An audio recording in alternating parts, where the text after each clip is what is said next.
ಜೈ ಶ್ರೀರಾಮ್ 365 ಡೇಸ್ನ 11ನೇ ದಿನ ಪ್ರಾರಂಭ ಮಾಡ್ತಾಯಿದ್ದೀನಿ. ಬೆಳಿಗ್ಗೆ 40 ನಿಮಿಷ ವಾಕನ್ನು ಕಂಪ್ಲೀಟ್ ಮಾಡಿ ಬಂದು ಜಿಮ್ನಲ್ಲಿ ವರ್ಕೌಟನ್ನು ಪ್ರಾರಂಭ ಮಾಡಿದೆ. ಬುದ್ಧಿಗಾರ ಸಿದ್ದಯ್ಯ ಗೆದ್ದಾನು, ಮೋಜ್ಗಾರ ಮಾತ್ಗಾರ ನಮ್ ಛತ್ರಿ ಚೋರ ಹೋದೋದ್ ಕಡೆ ಎಲ್ಲ ಮೋಡಿ ಮಾಡ್ಯಾನು. ಈ ದಿನ ಶೋಲ್ಡರ್ ವರ್ಕೌಟ್ ಅನ್ನು ಕಂಪ್ಲೀಟ್ ಮಾಡಿದೆ.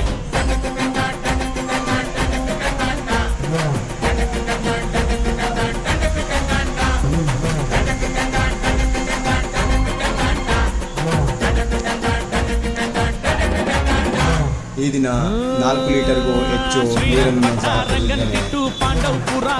15 ಪೇಜ್ ಬುಕ್ಕನ್ನು ಓದಿ ಕಂಪ್ಲೀಟ್ ಮಾಡಿದ್ದೇನೆ. 25 ನಿಮಿಷ ಮೆಡಿಟೇಷನ್ ಕೂಡ ಕಂಪ್ಲೀಟ್ ಆಗಿದೆ. ಈ ದಿನದ ಎಲ್ಲ ಟಾರ್ಗೆಟನ್ನು ಯಶಸ್ವಿಯಾಗಿ ಕಂಪ್ಲೀಟ್ ಮಾಡಿದೆ. ಎಲ್ಲರಿಗೂ ಒಳ್ಳೆಯದಾಗಲಿ. Thank you. ಜೈ ಶ್ರೀರಾಮ್.